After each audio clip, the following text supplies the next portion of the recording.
Assalamualaikum warahmatullahi wabarakatuh. Hai warganet, Anda kembali menyaksikan Makin Berani Podcast episode kedua bersama saya Sinta Triana. Nah, pada podcast Makin Berani kali ini kita akan membahas terkait refleksi 1 tahun kepemimpinan penjabat Bupati Bekasi Bapak Dhani Ramdan. Nah, tentunya untuk membahas terkait hal tersebut sudah hadir bersama saya orang nomor 1 di Kabupaten Bekasi, Bapak Penjabat Bupati Bekasi Bapak Dhani Ramdan. Selamat pagi Pak. Selamat pagi. Apa kabar nih Pak? Alhamdulillah sehat. Oke, Pak, nggak kerasa nih ya Pak, udah 1 tahun Bapak menjabat sebagai Yeah. Bupati Bekasi. Nah, kalau boleh tahu Pak, suka dukanya apa sih Pak sebagai PJ Bupati Bekasi 1 tahun ini? Ya, saya merasakan jabatan saya sebagai pejabat bupati ini merupakan pengalaman yang luar biasa ya, yang barangkali dalam seumur hidup saya baru kali ini saya mendapatkan tantangan yang sedemikian kompleks ya, tetapi memang strategis gitu ya untuk bisa menanganinya secara baik dan salah langkah aja bisa fatal. Oke, bisa fatal ya Pak ya. Jadi ya itu jadi kalau kita seperti bersepeda di tengah tebing, ke sini jurang, ke sini tebing. Jadi kalau nggak seimbang Bisa ya, ini gitu. jadi suka dukanya seimbang bisa dibilang gitu ya Pak Ya, ya. menjaga keseimbangan Oke. gitu antara berbagai kepentingan supaya ya kita juga selamat, Kabupaten Bekasi selamat gitu, tujuan tercapai. Kalau menurut pendapat Bapak nih Pak, apakah kinerja Bapak selama 1 tahun terakhir ini dirasa sudah cukup maksimal untuk masyarakat Kabupaten Bekasi? Jadi kalau saya pengalaman saya 1 tahun ini di jabatan pejabat Bupati Bekasi, kalau disebut maksimal itu ternyata begini. Kalau kita berbuat kebaikan, berbaik itu, selama belum sampai kepada individunya satu-satu itu dirasakan belum gitu. Oke. Katakanlah saya membuat jalan, jalannya di satu desa. Mungkin bagi desa itu, oh kinerja bupati bagus, Sudah gitu. maksimal. Tapi desa sebelah yang belum, oh enggak gitu. Jadi sangat individual gitu. Kadang-kadang malah, katakanlah dalam keluarga suami istri, kita bikin kebaikan, oh suaminya yang dapat manfaat, istrinya belum, kata istrinya mah jelek gitu. Walaupun kata suaminya bagus gitu. Jadi kalau kebaikan itu, keberhasilan hanya akan diapresiasi kalau sampai pada individu-individu. Ya, Pak ya. Tapi kalau kegagalan, kekecewaan, apalagi marah lah gitu misalnya, yang kena satu nih, itu satu keluarga ikut marah, satu RW ikut marah begitu. Jadi refleksi. Jadi poinnya apa? Memang kita harus selalu berhasil idealnya begitu. Kalau Iya, Pak. apresiasi ingin tinggi gitu. 1000 kebaikan akan kalah sama 1 kejahatan Nah, Pak itu ya, kira-kira dia. seperti itu. Jadi agak sulit mengukurnya gitu ya, tergantung bagaimana masyarakat sudut pandang. Tapi bagi mereka yang berpikir positif, mereka bisa menilai gitu apa hal-hal yang keberhasilan sesuai dengan standar mereka. Tapi kalau bagi yang berpikir negatif, apapun yang kita tunjukkan, yang kita katakan ya bagi mereka nonsen gitu. Nah Pak, kalau misalnya nih Pak, kita boleh berandai-andai. Bapak diizinkan Ya. untuk memperbaiki 1 hal aja, untuk fokus memperbaiki 1 hal aja yang ada di Kabupaten Bekasi. Itu kira-kira apa tuh Pak? Ya kalau boleh saya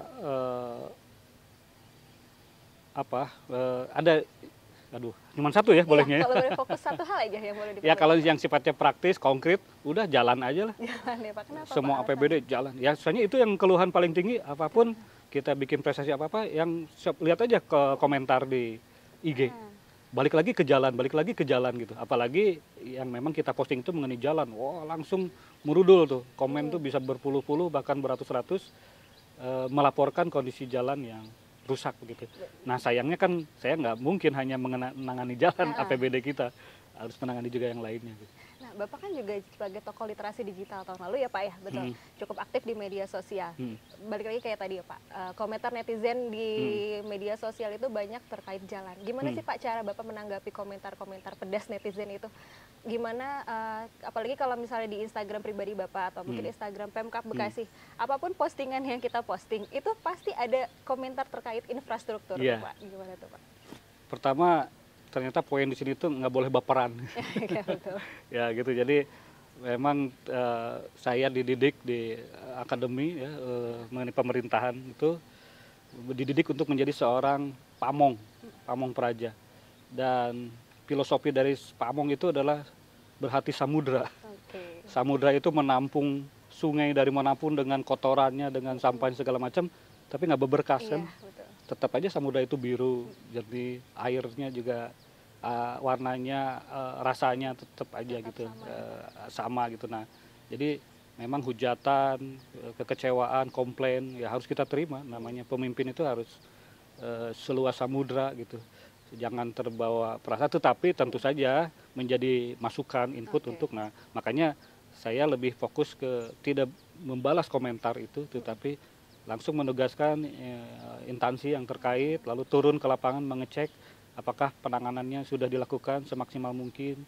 Walaupun ya saya menyadari kapasitas kita belum mampu 100% memenuhi semua tuntutan yang ada dari masyarakat gitu. Karena bertahun-tahun kita bergonta-ganti bupati, kebijakan-kebijakannya tidak tuntas, tambah 2 tahun pandemi, Iya, betul. anggaran terrefokusing semua ke termasuk anggaran infrastruktur. Nah, sekarang tagihannya ini. Iya, betul Tahun-tahun sekali. ini tagihan dari semua keterlambatan kita di masa lalu ingin semua diselesaikan dalam 1 tahun ini gitu ya. Ya itulah kondisinya seperti itu. Apalagi Kabupaten Bekasi ini infrastrukturnya luas banget ya Pak ya. Ya, Dan APBD-nya juga luas terbatas. sekali. Di satu sisi jalan kabupatennya luas karena entah kenapa, karena saya pernah bertugas juga di kabupaten lain, kok ruas jalan nasional dan ruas jalan provinsi minim sekali di sini. Oh, oke. Hampir 90% lebih itu statusnya jalan kabupaten. Artinya tanggung jawab di pemerintah kabupaten semua gitu. Padahal di kabupaten lain itu bisa mencapai 20-50% itu jalan nasional dan jalan provinsi gitu. Sehingga mulus-mulus jalannya gitu sampai ke pelosok-pelosok. Nah, ini mungkin dulu kita ya, atau mungkin memang secara lintasan kita tidak terlintas. Strategis ya Iya, Pak ya. hanya jalan tol, jalan Pantura gitu, lalu jalan Cibarusah. Cuman itu 3 ruas itu yang menjadi tanggung jawab nasional. Yang di luar itu semua menjadi tanggung jawab kabupaten. Yang kedua, beban angkutannya luar biasa kan di Sebagai sini. kawasan industri Iya, ya Pak ya. jangankan jalan kabupaten, jalan desa aja, jalan lingkungan harus menanggung lalu lintas angkutan, terutama truk-truk itu yang luar biasa, dan itu masih belum terpecahkan gimana strategi untuk bisa menghambat kan mengurangi beban itu, karena ya kita daerah industri gitu. Kemana-mana pasti jalan itu berkaitan dengan aktivitas industri.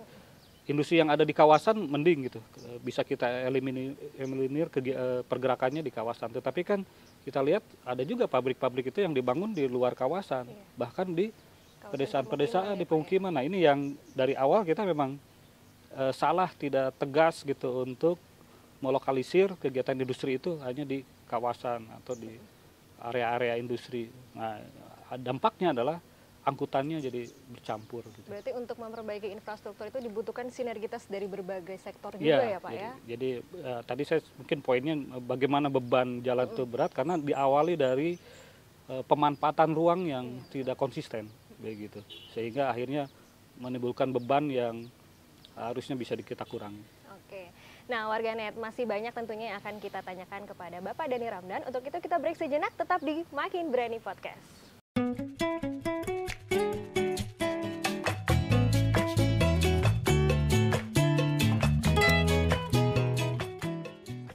Kembali lagi di Makin Berani Podcast. Nah, warganet, sebelum kita berbincang lebih jauh bersama Bapak Dhani Ramdan, Pak, kita ada video tanggapan dan testimoni dari masyarakat terkait kepemimpinan Bapak selama 1 tahun terakhir. Mari warganet kita simak bersama videonya. Itu nih Pak Dhani, saat ini kalau Jumat datang sini, kalau ada duhur ke sini, kayak sering ke masjid yang lain seperti saya udah lama menyalin jarang ke sini, udah. Mudah-mudahan ada kepedulian sosial, misalnya yang nggak punya kerjaan gitu dikasih peluang gitu. Mengingatkan kita terhadap pahlawan kita, jadi merubah nama Jalan Raya Serang Cibarusah itu menjadi Kiai Haji Raden Ma'mun Nawawi sebagai pahlawan kita. Itu keren banget, keren banget. Saya kan berdomisili di Warung Bongkok, Cikarang Barat.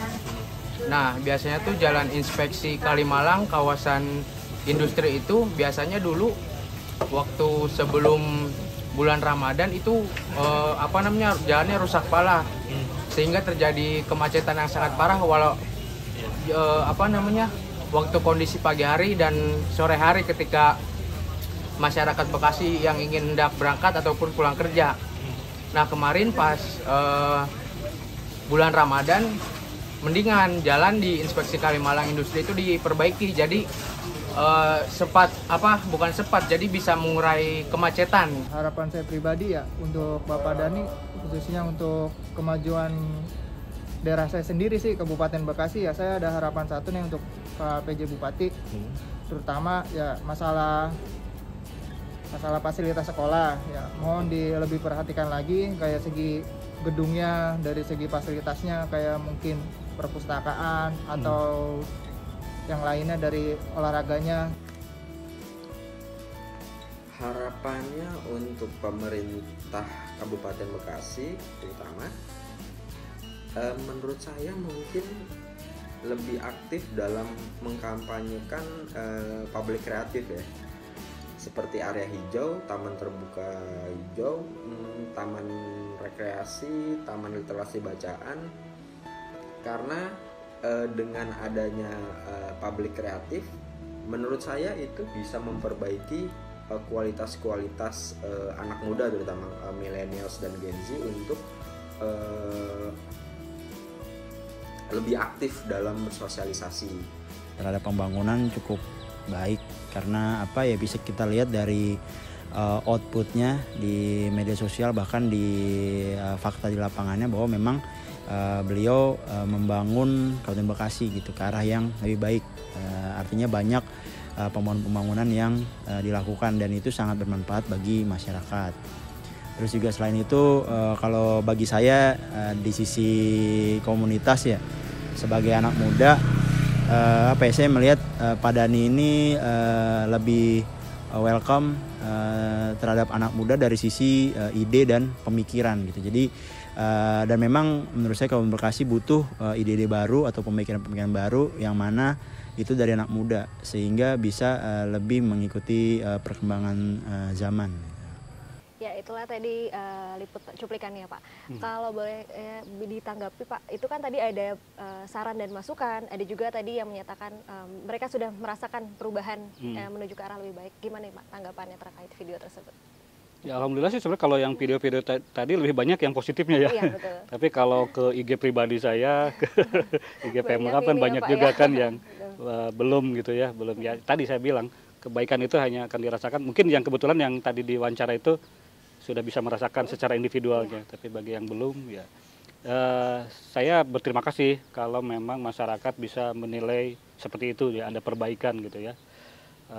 Walaupun tadi secara pribadi diri saya juga, saya sih harus jujur belum mencapailah ekspektasi masyarakat ataupun pribadi saya sendiri. Harusnya dengan kapasitas Kabupaten Bekasi yang sedemikian besar itu bisa lebih dari itu gitu. Tetapi memang kendala-kendalanya luar biasa gitu, tidak semudah yang kita pikirkan, yang kita inginkan gitu, tidak seperti membalikan tangan. Ya, dari step-step itu mulai dari perencanaan, pengalokasian anggaran, debat di Dewan dan sebagainya, itu memang sampai ke implementasi di lapangan juga kadang-kadang bagaimana tender dilaksanakan, bagaimana proyek dikerjakan oleh kontraktor, itu semua mengandung dan mengundang potensi-potensi kalau tidak kita cermati secara intensif. Oke.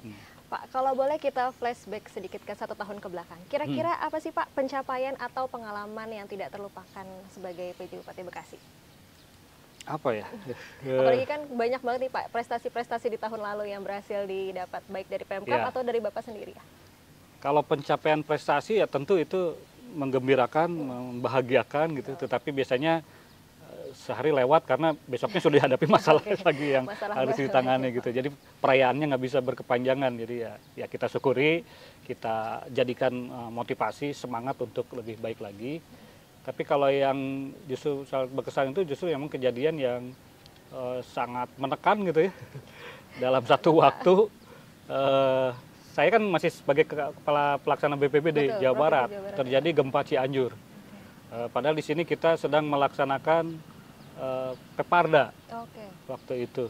Jadi tuan rumah ya Jadi Pak? Tuan rumah. Dan saya pribadi juga mau menikahkan anak. Sebagai bapak ya saya tentu bertanggung jawab terhadap, karena itu direncanakan sudah jauh-jauh hari, ya, sudah setahun sebelumnya gitu. Jadi nggak mungkin saya Katakan itu aja, jadi pengalaman luar biasa bagaimana membagi kalau bisa di waktu cloning itu harusnya 3 saya itu. Betul. Di Cianjur, di sini ngurus Peparda, dan di rumah Dan di Bandung pribadi ngurus juga. pernikahan anak keluarga saya ya, Pak, gitu ya. ya. Tetapi ya alhamdulillah bisa dilewati lah tiga-tiganya. Alhamdulillah. Oke Pak, kemarin juga Bapak kan sudah mendapatkan SK perpanjangan dari Pak Gubernur langsung ya Pak ya, Ya. sebagai PJ Bupati Bekasi. Nah, saya pertama-tama ngucapin selamat dulu ya Pak Ya, atas terima kasih. perpanjangannya. Ya. Mau tanya lagi nih Pak, langkah Bapak selanjutnya atau fokus yang menjadi fokus utama dalam perbaikan 1 tahun ke depan itu apa Pak? Yang pertama 1 tahun ke depan belum tentu sampai setahun juga gitu. Karena saya juga ada rencana karir, ada ataupun perkembangan berikutnya. Yang kedua juga mungkin itu 1 tahun terakhir ya, karena saya udah 2 kali bahkan 3 kali sebenarnya, hat-trick nih 3 kali, masa terus-terusan ya. Mungkin harus ada kesempatan juga bagi yang lain, meskipun masih ada waktu dari Mei, karena saya Mei berarti ke Mei lagi 2024. Nah dari Mei pilkadanya kan baru November, Oktober, November. Pelantikan mungkin bisa Januari, Februari 2025 gitu. Jadi masih ada. Tapi saya akan mematok bahwa ini kesempatan terakhir saya 1 tahun ini sampai Mei atau kurang dari itu. Maka apa yang akan saya lakukan?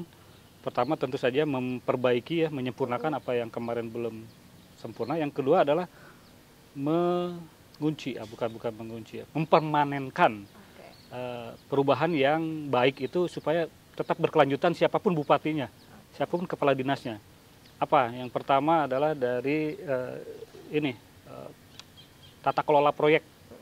Kalau kemarin kan banyak di tender dan bahkan ada juga yang penunjukan langsung, dan di situ ternyata banyak kekurangan karena kalau tender nyarinya harga yang termurah. Akhirnya ya speknya dibanting karena semua penyedia itu banting-bantingan harga. Nah, dengan spek yang rendah ya gimana kita bisa berharap kualitas infrastruktur yang baik. Nah, sekarang kita rubah semua itu dengan cara e-katalog. Jadi tidak ada tender, semua pasang harga di situ dengan spek yang itu. Kita tinggal klik spek mana yang kita harapkan, harganya segitu, ya itu kita kontrak. Pertama dari sisi waktu lebih singkat, hanya 1 minggu. Yang kedua tidak ada banting-bantingan harga, karena sehingga spek bisa kita pertahankan. Yang ketiga juga masa pemeliharaan kita yang menentukan, bukan lagi di itu. Jadi harus lebih panjang. Kalau sekarang kan hanya 6 bulan, 1 tahun paling panjang. Saya bilang sekarang kalau beton 2 tahun. Jadi apa? Jadi mereka mengerjakannya akan benar-benar, karena kalau enggak selama 2 tahun dia akan menanggung beban memperbaiki kerusakan gitu. Kalau aspal 1 tahun minimal. Nah, kalau mereka mau silakan ikut e-katalog, kalau enggak nggak usah gitu. Nah, dengan sistem ini akan permanen, nanti siapapun bupati, siapapun kepala dinas, PPK nggak bisa main-main loh. Sudah sistemnya e-katalog gitu. Sama klik sampai ke semua pengadaan itu ke sana gitu kan. Artinya aman seterusnya. Di bidang manajemen kepegawaian ini yang saya belum berhasil, juga akan merubah ke merit system, walaupun memang skornya masih jauh kita, tetapi kalau dalam 1 tahun ini saya bisa kejar, sehingga ke depan seperti yang kami alami di provinsi, nggak ada itu intervensi dari luar birokrasi itu, ya minim lah gitu, nitip-nitip mungkin ada, tetapi karena semuanya sudah terkomputerisasi, semua pegawai itu punya skor dan punya ranking di jabatan mana dia layak gitu. Jadi ya nanti PPK, pejabat pembina kepegawaian dalam ini bupati, ya harus melihat itu. Karena kalau dia keluar dari itu, disemprit nanti oleh KASN, disemprit oleh Menpan, segala macam gitu. Tidak akan disetujui keputusannya. Kalau sekarang kan enggak, masih sampai 3 besar, udah 3 besar harus bupati yang memilih. Ternyata disitulah perang Bratayuda. Memilih dari 3 ke 1 itu luar biasa di sini. Jadi ya saya harus merubah itu semua supaya ke depan siapapun bupatinya, Kabupaten Bekasi bisa manajemennya lebih baik. Masih cukup banyak berarti ya Pak PR-PR masih selanjutnya. Masih banyak. Oke Pak, pertanyaan terakhir sebelum kita menutup podcast pada pagi hari ini. Gebrakan apa yang nantinya akan kita dengar oleh seorang Bapak Dhani Ramdan? Apakah slogan mantapkan kinerja dalam bekerja dan melayani atau makin berani akan terus dipertahankan selama 1 tahun ke depan, atau akan ada slogan baru nih Pak? Ya, karena status saya kan masih tetap PJ, kemudian ini melanjutkan, saya kira kita lanjutkan aja, karena bikin slogan baru nanti masyarakat bingung lagi.